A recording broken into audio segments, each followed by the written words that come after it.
Senate की 6 खाली निशिस्तों पर इंतखाबी दंगल। पोलिंग शाम 4 बजे तक जारी रहेगी। इलेक्शन कमीशन के मुताबिक इस्लामाबाद की 1, सिंध की 2 और बलूचिस्तान की 3 जनरल निशिस्तों पर वोट डाले जा रहे हैं। इंतखाबात के लिए पार्लियामेंट हाउस, सिंध असेंबली और बलूचिस्तान असेंबली में पोलिंग बूथ कायम। विफाकी दारुल हुकूमत की निशिस्त पर यूसुफ रजा गिलानी और चौधरी इलियास मेहरबान में टाकरा।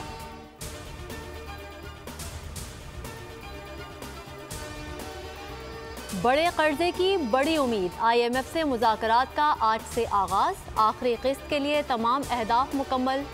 जायज़ा मिशन से मुज़ाकरात 18 मार्च तक जारी रहेंगे। जायज़ा मिशन की सिफारिशात की एग्जीक्यूटिव बोर्ड से मंजूरी के बाद किस्त जारी होगी। IMF वफ़द की वज़ारत ख़जाना आमद।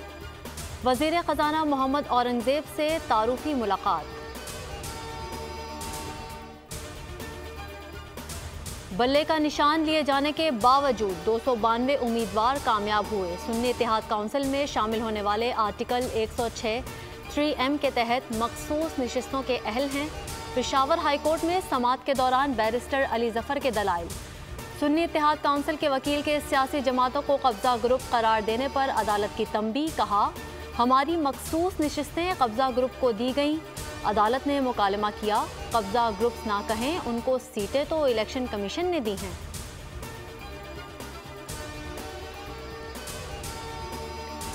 विफाक से फंड लेना है, इसलिए वजीर आला ने वजीर आजम से मुलाकात की। सेनेटर अली जफर ने अली अमीन गंडापुर की शहबाज शरीफ से मुलाकात को खुशगवार करार दे दिया। कहा, अली अमीन गंडापुर सूबे के चीफ एग्जीक्यूटिव हैं, उनकी वजीर आजम से मुलाकात ज़रूरी थी। उन्होंने वजीर आजम को सूबे की मुश्किलात से आगाह किया। हेल्थ कार्ड नून लीग का प्रोजेक्ट है, पायदार मैकेनिज्म के साथ दोबारा लॉन्च करेंगे।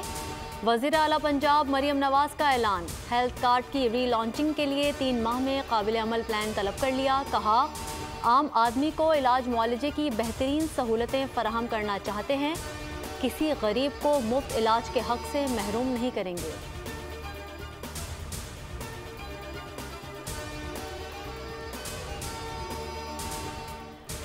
अपने MPAs के फॉर्म 45 की गारंटी लेता हूँ। GDA को इल्म था इलेक्शन हारेंगे, इसलिए पूरे सिंध में उम्मीदवार खड़े नहीं किए। वज़ीर आला सिंध मुराद अली शाह कहते हैं, निगरान हुकूमत के दौर में सिंध के हालात ज़्यादा ख़राब हुए, अब सूरत हाल बेहतर है। अली अमीन गंडापुर अपने हक के लिए ज़रूर आवाज़ बुलंद करें, मगर अपने लोगों के लिए काम करें। सिंध के लोगों को किसी ने भी नुकसान पहुँचाने की कोशिश की तो भरपूर एहतजाज होगा। दहशतगर्द इसराइल के मुजालिम थम ना सके। रफा में अक़वाम मुत्तहिदा के इमदादी काफ़िले पर हमला। खान यूनिस में भी बमबारी। 24 घंटे में मज़ीद 88 फ़लस्तीनी शहीद। शहदा की तादाद 31,232 हो गई।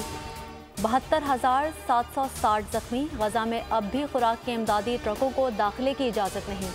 इसराइली वज़ीर आज़म की रफा पर ज़मीनी कार्रवाई की धमकी दे डाली। हमास रहनुमा इस्माइल हनिया ने कहा कि इसराइली फ़ौज हठधर्मी ख़त्म करे, हमले गज़ा की सूरत को तवज्जो हटाने के लिए किए जा रहे हैं।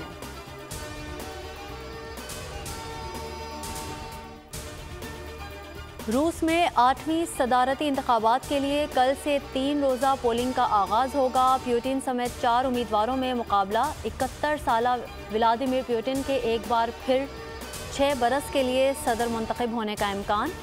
वोटिंग 17 मार्च तक जारी रहेगी।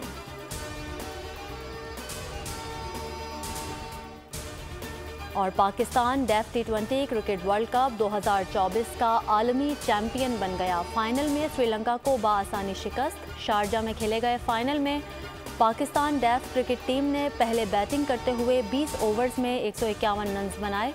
हदफ के ताक़ुब में श्रीलंका की टीम 63 रन पर ढेर हो गई।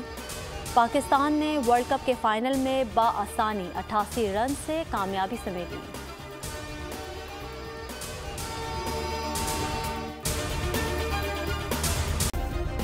सब्सक्राइब करें और बेल दबाएं ताकि कोई खबर रह न जाए।